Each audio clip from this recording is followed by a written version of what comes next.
Hello friends, मैं अपने channel में आपका स्वागत करती हूँ। सबसे पहले तो मैं यही दुआ करती हूँ आप खुश रहें, मस्त रहें, ब्लेस्ड रहें और हमेशा ग्रो करते रहें। आज इस वीडियो में हम कर्म के सिद्धांत के ऊपर बात करेंगे कि कैसे हमारे कर्म ही हमें सुख या दुख देते हैं। क्योंकि हमें कोई भी सुख या दुख नहीं देता, कोई इंसान हमें सुख या दुख नहीं देता। ये हमारे कर्म ही है जो किसी न किसी रूप में हमें सुख या दुख के रूप में हमारे पास आते रहते हैं। तो फ्रेंड्स, जो हमारे कर्म है, हम 3 प्रकार से कर्म करते हैं। एक तो हो गया, पहला है मन से, दूसरा है वाणी से और तीसरा है तन से। व्यक्ति अगर किसी के बारे में बुरा सोच रहा है, गलत सोच रहा है, तो वो मन से बुरे कर्म कर रहा है। और अगर अच्छा सोच रहा है तो मन से वो अच्छा कर्म कर रहा है। कई बार हम वाणी से दूसरों को हर्ट करते हैं, दूसरों का दिल दुखा देते हैं, तो ये वाणी से कर्म बन जाता है हमारा। तीसरा है हमारा तन से। तन से कैसे? जाने अनजाने हम जैसे किसी जानवर को मार दिया, किसी चींटी को मार दिया, या किसी को भी हमने हर्ट कर दिया तन से, तो ये हो गया हमारा तन से किया गया कर्म। तन से, मन से और वाणी से हम अच्छे या बुरे कर्म करते हैं। और ये अच्छे और बुरे कर्म, हमारा एक अकाउंट होता है। ये अकाउंट, इसको हम कर्मों का खाता बोलते हैं। ये हमारा जो अकाउंट है, ये पिग्गी बैंक की तरह काम करता है। पिग्गी बैंक मीन्स, यहाँ पर सबसे पहले जो हम कर्म करते हैं, वो कर्म हमारे इस अकाउंट में जमा होते हैं। हमें तुरंत, हमारा कोई भी कर्म हमें तुरंत फल नहीं देता। वो क्या होता है, सबसे पहले हम जो कर्म करते हैं वो हमारे अकाउंट में जमा होते चले जाते हैं, यानी कि हमारे कर्मों के खाते में जमा होते चले जाते हैं। और जो कर्म हम पहले कर चुके हैं वो नीचे आ जाते हैं, और जो कर्म हम बाद में करते चले जाते हैं वो यहाँ पर ऊपर वाली साइड आते चले जाते हैं।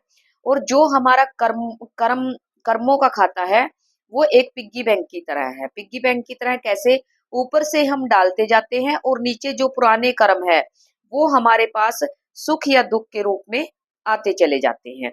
अब देखिए, अब यहाँ हमने मन से, वाणी से, तन से जो भी अच्छे या बुरे कर्म किए, वो हमारे कर्म यहाँ पर इकट्ठा होते चले जाते हैं।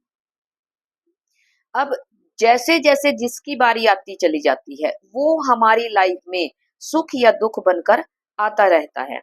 अगर हमने अच्छे कर्म किए हैं, तन से, मन से, वाणी से, अगर हमने अच्छे कर्म किए हैं, तो वो हमारे पास सफलता बनकर आएंगे, धन लेकर आएंगे, खुशी लेकर आएंगे, सुख लेकर आएंगे, अच्छा स्वास्थ्य लेकर आएंगे और अच्छे रिश्ते लेकर आएंगे, और हमारा जीवन आनंद से, परमानंद में बीतेगा और हम खुश रहेंगे, मस्त रहेंगे। लेकिन अगर जो हमसे बुरे कर्म बने हैं, अब वो बुरे कर्म भी इसी अकाउंट में जमा है। जब वो कर्मों का फल पकेगा, तब वो बुरे कर्म भी हमारे पास आएंगे। और वो बुरे कर्म किस रूप में हमारे पास आएंगे? वो लेकर आएंगे हमारे पास हानि। यानी कि हम कोई काम करेंगे और उसमें हानि हो गई, धोखा, किसी ने हमें धोखा दे दिया, खराब रिश्ते, दरिद्रता, परेशानियां, बीमारियां, तकलीफ, दुख, ये सब चीजें जो नेगेटिव कर्म है, ये हमारे पास लेकर आएंगे।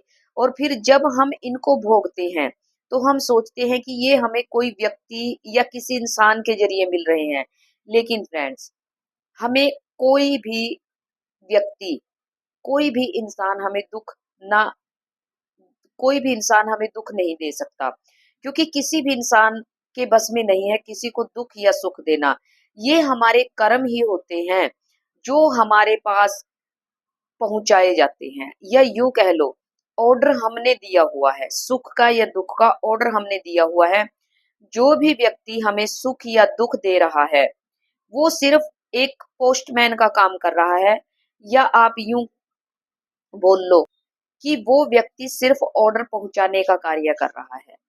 बाकी ऑर्डर हमने दिया हुआ है सुख या दुख का, क्योंकि हमने यहाँ पर हमारे अकाउंट में जो जमा होगा हमें वही मिलेगा। अगर पुण्य जमा है तो हमें ये चीजें मिलेंगी, अच्छे रिश्ते, अच्छा स्वास्थ्य, सुख, खुशी, धन, सफलता, प्रसिद्धि, ये चीजें हमें मिलेगी। और अगर दुख हमने बुरे कर्म किए हैं तो वो इन चीज दुख, तकलीफ, बीमारी, परेशानियां, दरिद्रता इनके रूप में हमारे पास आएंगे। अब ये हमारे ऊपर डिपेंड करता है कि हम कैसे कर्म करते हैं। अगर हम अच्छे कर्म करेंगे तो हमारे अकाउंट में प्लस प्लस प्लस प्लस जुड़ता चला जाएगा और ये हमारे लिए खुशियां ही लेकर आएगा। अब कई लोगों का मानना होता है कि जो बुरे लोग हैं वो सुख भोग रहे हैं इस टाइम, और जो अच्छे लोग हैं वो दुखी हैं। तो फ्रेंड्स, ये जो यहाँ पर अकाउंट उनका पड़ा है, ये जो बुरे व्यक्ति हैं, शायद उन्होंने पिछले जन्म में या पहले अच्छे कर्म किए हुए हैं जो उनके खाते में जमा है, जो उनके लिए सुख और खुशियां लेकर आ रहे हैं। और जो व्यक्ति दुख भोग रहा है तो शायद यहाँ पर उसके अकाउंट बुरे पड़े हैं अभी, वो दुखों के रूप में उसके पास आ रहे हैं। लेकिन जैसे जैसे हम, ये ऊपर वाला हिस्सा है, इस ये हमारे हाथ में है। जो हम कर चुके वो तो देखो हमें भुगतने पड़ेंगे, चाहे अच्छे या बुरे। लेकिन आज का समय, आज या आज के बाद का समय हमारे हाथ में है। ये हमें देखना पड़ेगा कि जो ये हमारा बचा हुआ अकाउंट है इसमें हमें क्या डालने हैं। अगर हम इसमें अच्छे कर्म डालते चले जाएंगे, अच्छे कर्म डालते चले जाएंगे, तो ये अच्छे कर्म एक दिन हमारे पास सुख और खुशियां लेकर आएंगे। और ये तो एक दिन स्टॉक खत्म हो जाना है। अब इसको मैं एक एग्जाम्पल से समझाना चाहती हूँ। जैसे एक व्यक्ति है, मान लिया जैसे हमारा अनाज है। हम, ऐसा तो नहीं है कि अनाज हमने आज बोया और आज ही हम उसको, वो हमारे खाने लायक हो गया या हम उसको खाने लग गए। हमें, हम आज वो अनाज खाते हैं जो हमने पहले बोया था, उसका स्टॉक हमारे पास पड़ा है। पहले हम वो अनाज निपटाएंगे, उसके बाद फिर हमारा जो आज हमने बोया है फिर उसका नंबर आएगा। इसी प्रकार हमारे कर्म हैं जो हमें सुख या दुख देने आते हैं। तो फ्रेंड्स, ये अब हम लोगों के हाथ में है कि हमें इस अकाउंट को कैसे भरना है, प्लस से या माइनस से। फ्रेंड्स, यही है कर्मों का सिद्धांत। अगर हमने अपने कर्मों पर ध्यान देना शुरू कर दिया तो हमारे कर्म, अच्छे किए गए कर्म हमेशा हमें सुख और खुशियां ही देंगे, क्योंकि कर्म के साथ फल बंधा हुआ है, हमेशा बंधा हुआ है।